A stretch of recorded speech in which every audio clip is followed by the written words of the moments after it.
Selamat pagi, Bapak Ibu Saudara. Sebelum melakukan aktivitas hari ini, kita akan merenungkan firman Tuhan. Kita bersyukur atas penyertaan dan pemeliharaan Tuhan sepanjang malam, sehingga pagi ini kita boleh bangun. Pagi ini kita akan merenungkan bagian firman Tuhan. Bacaan kita sudah sampai di Injil Lukas pasal 13, 14, dan 15. Pagi ini kita akan merenungkan Lukas pasal 13 ayat 23 dan 24 yang berbunyi demikian. Dan ada seorang yang berkata kepada Yesus, "Tuhan, sedikit sajakah orang yang diselamatkan?"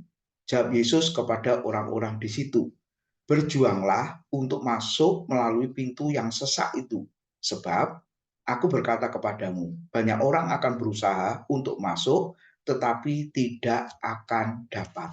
Saudara, judul firman Tuhan pagi ini adalah Tuhan, sedikit sajakah yang diselamatkan? Mungkin ini juga mewakili pertanyaan kita kepada Tuhan.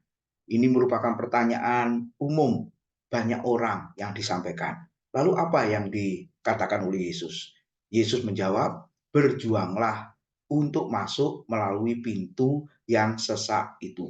Saudara, untuk diselamatkan itu sebenarnya merupakan kasih karunia Allah semata-mata atau usaha manusia, saudara. Karena di dalam bagian ini dikatakan berjuanglah untuk masuk melalui pintu yang sesak itu. Seolah-olah ada usaha manusia, saudara, berjuang, berusaha untuk diselamatkan. Atau keduanya, saudara, Allah dan juga manusia. Karya Tuhan dan karya manusia. 50% Tuhan, 50% manusia. Saudara, benarkah jawaban-jawaban yang seperti itu tadi? Kalau kita melihat Efesus 2 ayat 8 dan 9, di situ dikatakan sangat jelas. Karena oleh kasih karunia kita diselamatkan melalui iman. Bukan karena perbuatan baik, bukan karena kekuatanmu sehingga bisa sombong, tetapi semata-mata karena kasih karunia atau karena anugerah Tuhan. Nah, saudara, apa yang dimaksud di dalam bagian ini? Benar, murni karena kasih karunia Tuhan, atau ada sumbangsih walaupun sedikit dari manusia untuk diselamatkan? Kalau kita melihat Alkitab secara keseluruhan, jawabannya adalah jelas bahwa kita diselamatkan itu semata-mata karena kasih karunia saja, bukan karena perbuatan baik kita atau usaha kita atau perjuangan kita. Nah, ayat-ayat yang kita baca itu sebenarnya merupakan perumpamaan, saudara. Dan ini mesti dilihat di dalam sambungannya di dalam Lukas pasal yang ke-15. Nah, pertanyaannya adalah kenapa, saudara, kita diselamatkan dan apakah jumlah orang diselamatkan itu sangat sedikit. Kalau kita melihat Lukas 15, di situ jelas ya, yang terhilang itu adalah miliknya.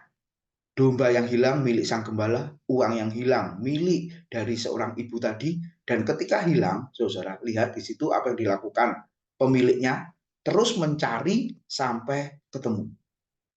Dan kalau kita lihat bagian yang lain, jumlah orang diselamatkan itu harus genap. Makanya saudara, kalau ada yang hilang walaupun satu, di dalam jumlah itu kurang genap, maka harus dicari sampai ketemu. Lalu hubungan Bapa dengan anak di dalam kisah anak yang terhilang.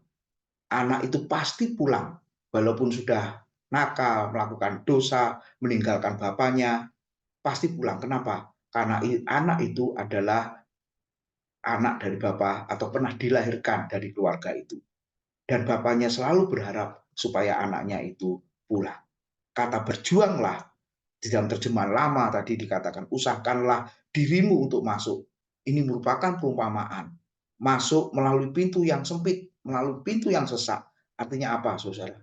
Untuk mendapatkan yang namanya keselamatan itu tidak mudah dan perlu kasih karunia untuk menyelamatkan kita.